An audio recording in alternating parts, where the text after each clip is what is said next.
My channel Hindi magic tree. Gulabganj गांव में एक लड़की रहती थी जिसका नाम था छवि। छवि अपने माँ बाप और छोटे 2 भाई बहन के साथ एक छोटी सी झोंपड़ी में रहती थी।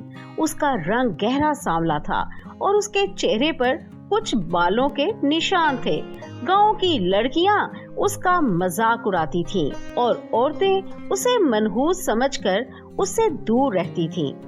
एक दिन छवि तालाब पर पानी भरने गई। वहाँ कुछ लड़कियां चुगली कर रही थीं। अरे देखो, काली नागिन आ गई। मैं तो इससे दूर ही रहूंगी, कहीं रंग न लग जाए। छवि ने कुछ नहीं कहा। दिल पर तीर लगता रहा, पर वो चुपचाप पानी भरकर वापस चल पड़ी। रास्ते भर वो अपने मन में बातें करती गई। हे ऊपर वाले, सबको सुंदरता क्यों दी, मुझे क्यों नहीं दी? क्या मैं इंसान नहीं हूँ? उसकी माँ कामिनी उसका चेहरा देखकर परेशान हो गई। क्या बात है बेटी, क्यों उदास हो? किसी ने कुछ कहा क्या? नहीं माँ, बस ऐसे ही। चलो उदास मत हो, शाम को तुम्हारे चाचा की बेटी की शादी है, वहाँ जाना है, तैयार रहना।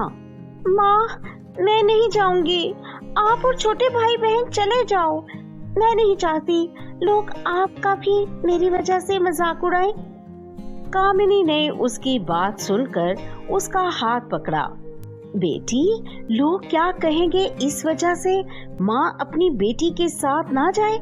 मेरी नजर में तू सबसे सुंदर है। अपने आप को छोटा मत समझा कर। चल तैयार हो जा।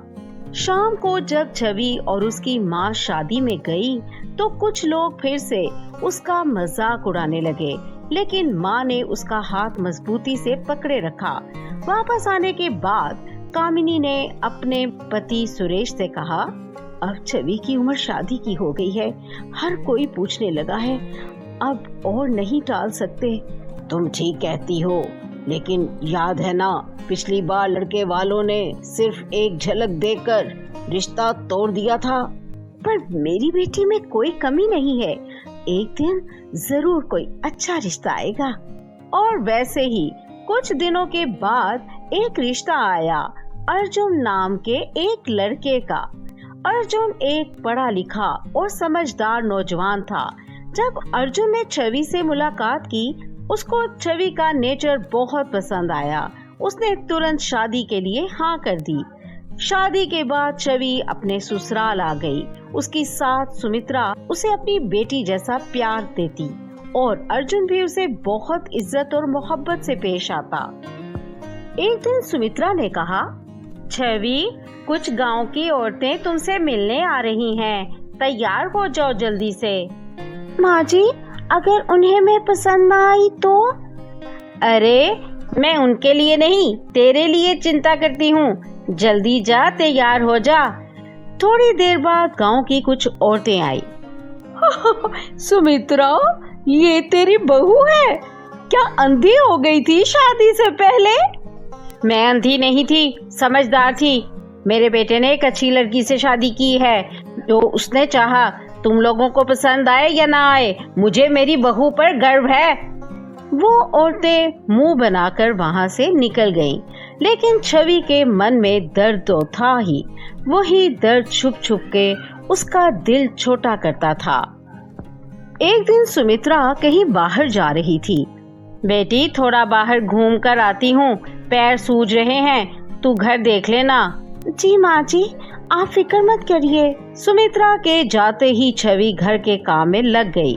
तभी बाहर से आवाज आई, भगवान के नाम पर कुछ दे दो। छवि सोचने लगी, क्या दूं? अगर खाली हाथ भेज दिया तो सही नहीं होगा। माँ जी भी घर पर नहीं है। चलो खुद ही देकर आती हूँ। बाहर जाकर देखा तो एक साधु बाबा खड़े थे। बेटी, भूखा हूँ, कुछ खाने को दे दो। जी जी जरूर बाबा, अंदर आइए। छवि ने साधु को बिठाकर अपने हाथों से खाना खिलाया। साधु प्रसन्न हो गया। बेटी, तुमने मुझे भोजन दिया, तू मन से बहुत सुंदर है। मांग, क्या चाहती है? बाबा, मैं क्या मांगू? मुझ में तो कोई खास बात नहीं। साधु ने अपना झोला खोला और एक छोटी सी सुंदरता वरदान करीम उसे दी। रात को सोने से पहले लगा लेना, कल तेरा चेहरा ही नहीं तेरा जीवन भी चमक उठेगा। रात को छवि करीम लगाकर सो गई। अगली सुबह जब उठी तो आईने में अपना चेहरा देखकर चौंक गई। उसका रंग गोरा हो चुका था, चेहरे पर चमक थी और वो पहचानी नहीं जा रही थी। सुमित्रा और अर्जुन भी हैरान हो गए। बेटी, ये क्या, सुबह सुबह परियों जैसी लग रही हो। वो माँ जी, एक साधु बाबा आए थे, मैंने उन्हें खाना खिलाया और इस तरह छवि ने पूरी बात बता दी। देखा, जो मन से अच्छा होता है उसकी मदद भगवान खुद करता है। हमें तो तू वैसे भी प्यारी थी, अब तो तू सच में रोशनी बन गई है। छवि के जीवन से अंधेरा चला गया था। अब लोग उसका सम्मान करते थे, माँ बाप गर्व से सर उठाते थे और छवि हर किसी के लिए मिसाल बन गई थी। सीता अपनी माँ कमला के साथ रहती थी। कमला के पति की कुछ महीने पहले मौत हो चुकी थी। कमला अपनी बेटी का पालन पोषण करने के लिए गांव और पास के शहरों में छोटे मोटे काम करती थी। उसकी मुश्किलें बढ़ती जा रही थीं, पर वो हिम्मत नहीं हार रही थी। सीता को अपने घर के हालात अच्छी तरह पता थे, इसलिए वो माँ को कभी परेशान नहीं करती थी।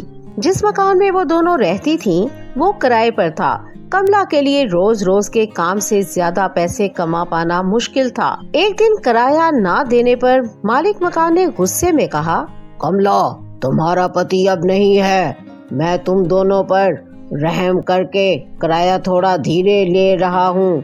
अगर तुम मुझे टाइम पर पैसे नहीं दोगी तो मुझे मकान खाली करवाना पड़ेगा।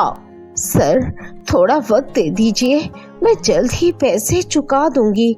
मुझे भी अपनी मजबूरी समझनी होगी। वक्त का ध्यान रखो, वरना मैं कार्रवाई करूंगा। सीता अपनी माँ से बोली, माँ चिंता मत करो, सब ठीक हो जाएगा, मैं कोई अच्छा काम ढूंढ लूंगी। सीता ने अपने मन में ठान लिया कि वो मेहनत करके अपनी माँ के हाथ सुधार कर रहेगी। माँ, मैं शहर जाके काम ढूंढती हूँ, आप अपना ख्याल रखना। पूरे दिन शहर में काम तलाश करने के बाद शाम को सीता को एक ब्यूटी पार्लर में नौकरी मिल गई। सीता बहुत खुश हुई और घर आके माँ को बताया, माँ, आज से तुम्हें परेशान होने की जरूरत नहीं, मुझे शहर में अच्छे ब्यूटी पार्लर में काम मिल गया है। अगले दिन सीता ने अपना काम शुरू किया। वो मेकअप में माहिर थी और कुछ ही दिनों में उसके काम को लोग पसंद करने लगे। पार्लर की मालिक माया भी सीता की मेहनत और हुनर देखकर खुश थी। सीता अपनी मेहनत से अपना खुद का ब्यूटी पार्लर खोलना चाहती थी, इसीलिए धीरे धीरे पैसे जमा करने लगी। 3 महीने बीत गए, लेकिन इतने पैसे नहीं जमा हुए कि वो अपना बिजनेस शुरू कर सके। फिर सीता अपने गांव के जमींदार रघुनाथ अंकल के पास गई। अंकल, मुझे थोड़े पैसे उधार चाहिए, क्या आप मदद कर सकते हैं? बेटा, मैं तुम्हें पैसे दे देता हूँ, पर वादा करो कि वक्त पर वापस करोगी। जी अंकल, मैं जरूर वापस करूँगी। जमींदार से पैसे लेकर सीता ने गांव के बाहर अपना खुद का ब्यूटी पार्लर खोल लिया। धीरे धीरे लोग आने लगे, लेकिन शहर के मुकाबले में गांव में कम लोग आते थे।